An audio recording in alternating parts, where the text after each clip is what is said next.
Do you have keepsakes at home that need special care?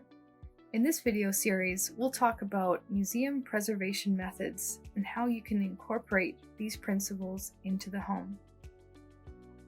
You may have small items at home, such as medals, pins, or jewelry, and are wondering how to proudly showcase them, ensuring they are safely stored and cared for.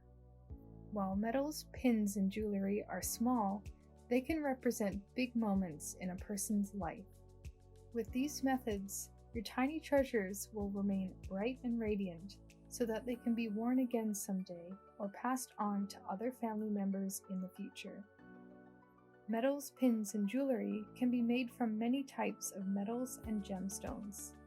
Since different types of metals and gemstones require different treatments, we will discuss preservation of some of the most commonly found types in this video. We are featuring items from the Mission Museum collection, which represent tiny treasures that may be similar to objects you have at home. This is a recent donation of pins and buttons that once belonged to Connie Dempster. Connie received training as a nurse at Vancouver General Hospital in 1916, at a time where it was considered scandalous for women to earn a living. Connie enlisted as a nursing sister in the Canadian Army Medical Corps during World War I, serving overseas in England.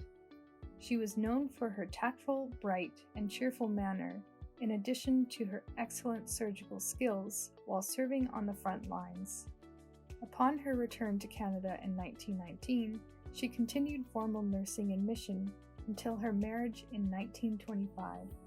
Connie and her husband lived on a farm in Dewdney and had 4 children. These artifacts were donated by her granddaughter Mary Benson, who decided that they were well suited for the Mission Museum collection so that we could continue to share Connie Dempster's story with the Mission community.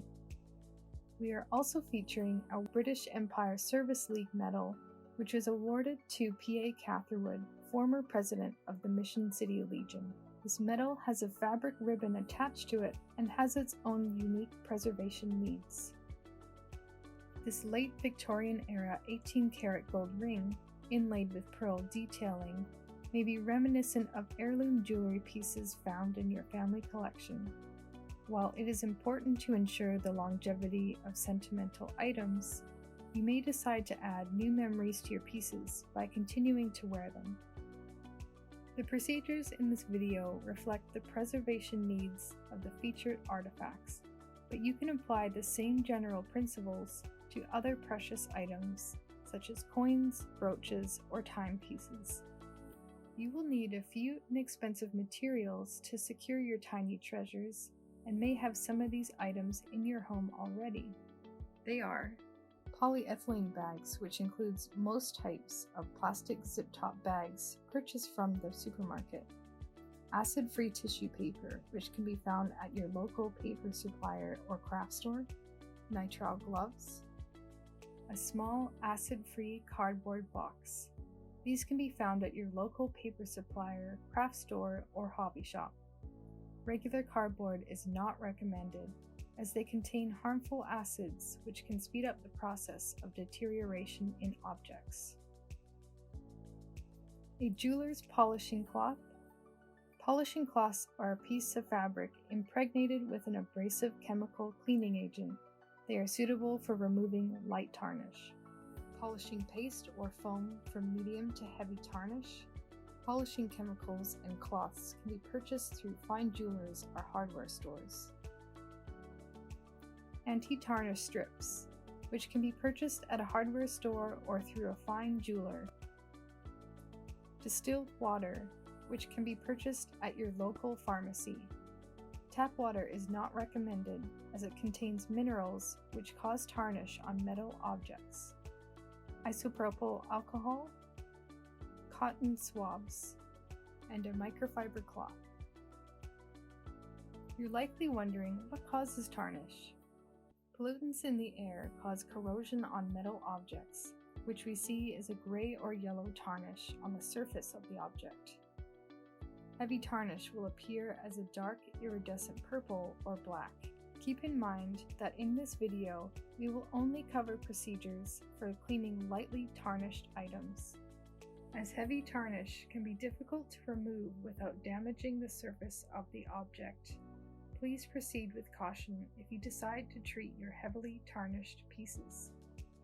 For more information on heavy tarnish removal, you can refer to our Celebratory Silverware video. Before handling your objects, put on nitrile gloves to protect items from your skin's natural but corrosive oils. If you don't have gloves, wash your hands thoroughly before you begin. Before you begin treating objects, check your keepsakes for manufacturer's hallmarks or stamps to determine the type of metal. These hallmarks will determine the material content of your piece and whether or not it is a plated item. Plated jewelry pieces may consist of a less expensive base metal coated with a thin layer of precious metal, such as silver or gold. Use caution when polishing plated objects, as harsh treatments, like polishing dips, can erode the surface layer. An internet search on the hallmarks of this featured artifact indicate that it is 18-karat gold and came from Birmingham around 1890. Next, determine if your piece consists of porous or non-porous gemstones. The gold ring in the photo is decorated with pearls, a porous gemstone. Porous gemstones should not be cleaned with any chemical treatment, as their soft surface can absorb substances and become discolored or dull. Gently buff porous stones with a dry cloth to lift away debris and avoid getting these stones wet when possible. Non-porous stones, such as the rubies in this insect brooch, are able to withstand the gentle polishing treatments used on metals. If you are unsure about whether your gemstones are porous or non-porous, an online search should provide you with an answer.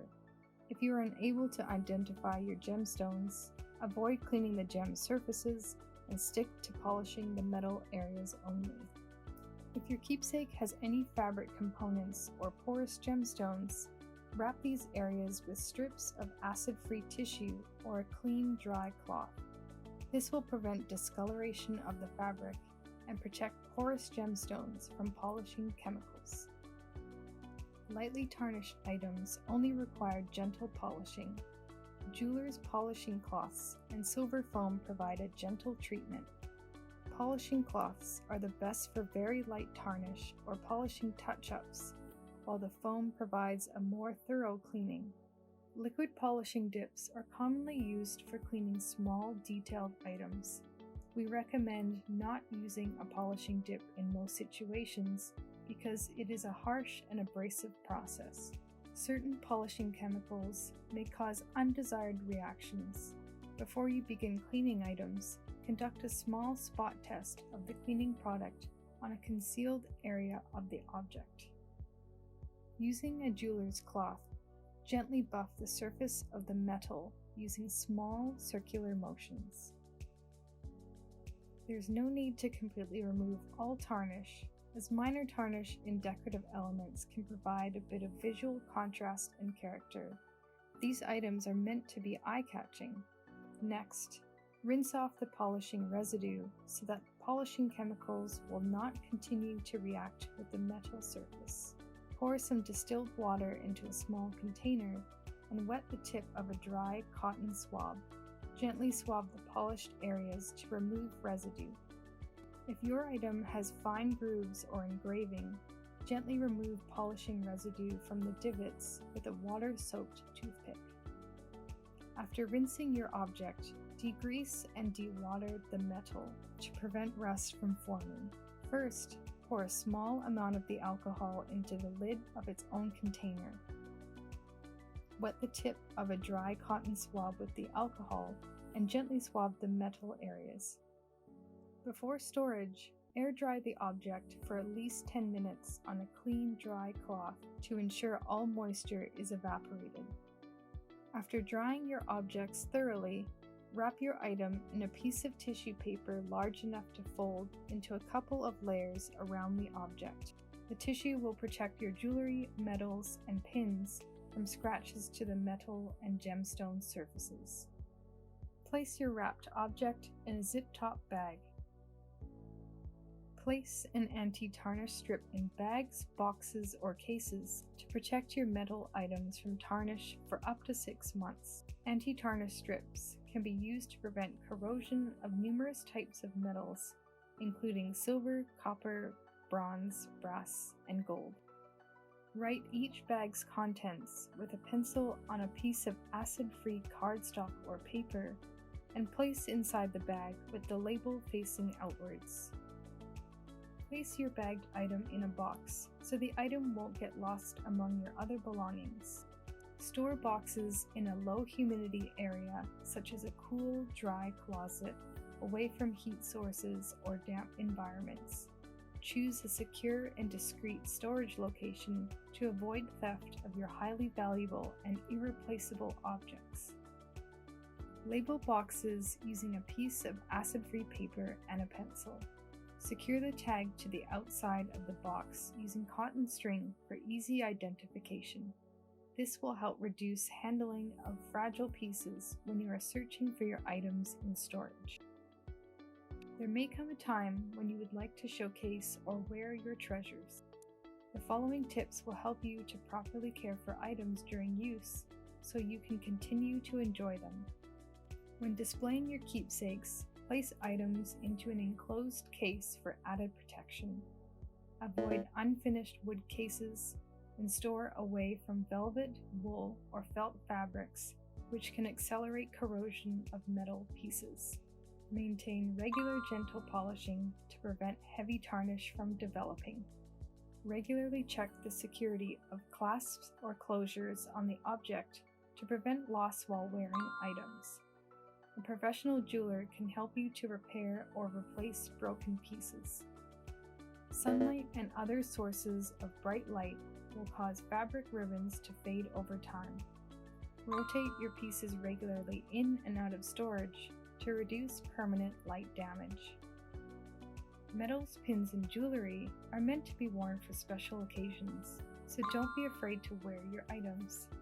You can continue to add your own memories to these special pieces. After completing these steps, you will be able to establish regular yet gentle cleaning of your items for long-term maintenance, create a tarnish-resistant storage environment, restore brilliance to various metals and gemstones, secure fragile pieces to avoid loss, and ensure your tiny treasures will be valued for generations. Stay tuned for the next installment of Using and Preserving Your Keepsakes.